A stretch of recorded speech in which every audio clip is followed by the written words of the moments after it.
The United States Congress will vote next week on forcing the release of all the case files in the Jeffery Epstein investigation. It comes hours after Democrats on the committee published emails written by the convicted sex offender that referenced Donald Trump and the photograph of Andrew Mountbatten-Windsor with the known Epstein victim, Virginia Giuffre. Well, the emails also appear to show Andrew pleading with Epstein and his accomplice Ghislaine Maxwell to make clear that he was not involved in the allegations against them. The White House has accused Democrats of trying to smear the president. Andrew Mountbatten-Windsor has always strongly denied any wrongdoing. Our reporter Alison Earle has the details. It's an honor now to sign this incredible bill and get our country working again. Signing the bill to reopen the US government and end the longest shutdown in US history. President Trump was in a triumphant mood, but unwilling to answer questions on the latest Epstein file release. Donald Trump has never denied being an acquaintance of Jeffrey Epstein, but has always said he knew nothing about the trafficking and abuse of young women, breaking off their relationship years ago. In an email exchange from April 2011, 3 years after Epstein had pled guilty to soliciting prostitution, Epstein wrote to his close friend Ghislaine Maxwell, "I want you to realise that dog that hasn't barked is Trump. Virginia spent hours at my house with him." The woman referred to is Virginia Giuffre, who took her own life earlier this year, but had repeatedly said the president was not involved in any wrongdoing and couldn't have been friendlier to her. Democrats on the congressional committee looking into Epstein's crimes are pushing for more material to be released and now have enough support to force a vote. We're just following the evidence. We want all the evidence out there. We want to know how Jeffrey Epstein conducted this criminal enterprise and who was engaged and involved. And the president's name came up, and it's come up multiple times before, and it's probably going to come up again. And he's the one that is blocking the release of the files. So that's how the president of the United States is involved in this. I'll say that there's no evidence of wrongdoing in these files found in there by the president, but I will say that the president has a lot of files in his possession that he can release tomorrow and have this line of questioning end. That's all he has to do. On his Truth Social platform, President Trump claimed the Democrats were using the Epstein files to deflect on how badly they've done on the shutdown. The White House described the emails as a fake narrative to slander the president. This is truly a manufactured hoax by the Democrat Party.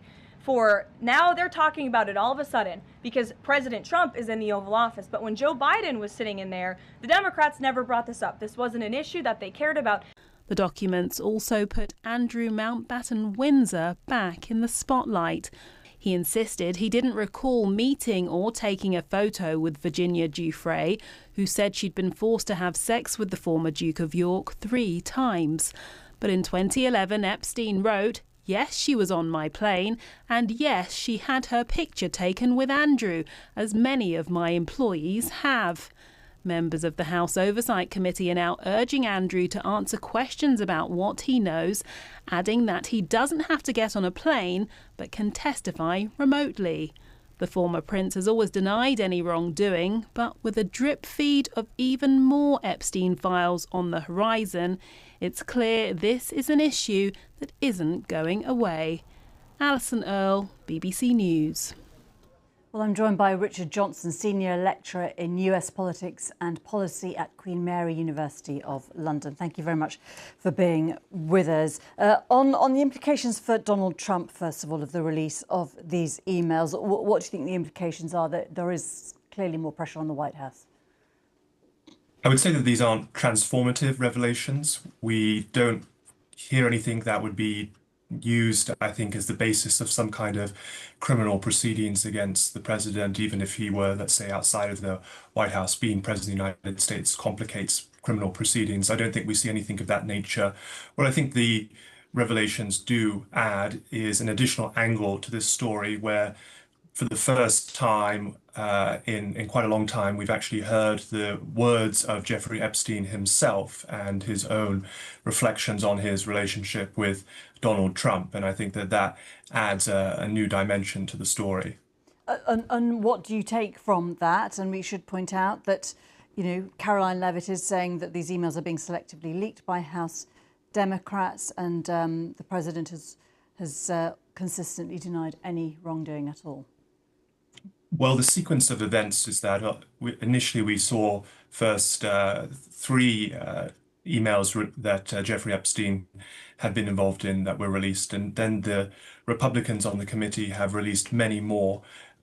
20,000, I think, is the number that's floating around. I think that's basically the strategy from the opponents of the Democrats, the Republicans, President Trump's supporters, is to say that all kinds of different people, including Democratic supporters, were involved in Jeffrey Epstein, and to really expand this story out from the focus on the president, which is, of course, what the Democrats' intention was. I think the content of those emails that were the ones that were initially released did demonstrate that, at least according to Epstein, of course himself a discredited figure, but according to Epstein, in those private correspondences, he was acknowledging that Donald Trump had spent time with at least one of the known victims of his ring. So I think that to get that from Epstein himself is something that we otherwise wouldn't get, because of course Epstein took his own life, was reported to take his own life, and therefore we would deprive the opportunity of him being brought to trial and cross-examined. In terms of where this goes now for US lawmakers, how much power do they have to get further releases?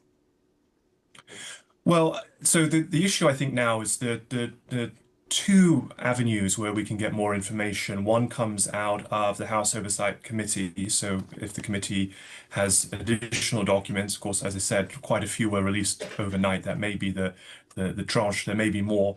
That can be forced by a vote from the floor of the House of Representatives, using what's called a discharge petition. Normally speaking, in the House of Representatives, the Speaker controls the agenda and he decides what gets voted on, or she.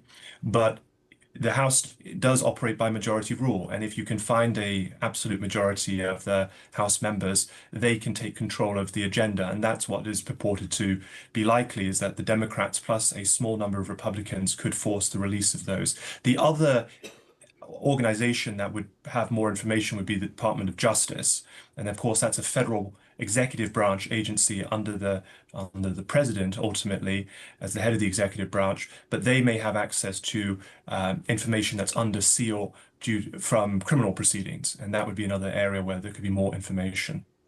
Okay, Richard Johnson, thank you very much indeed. Thank you.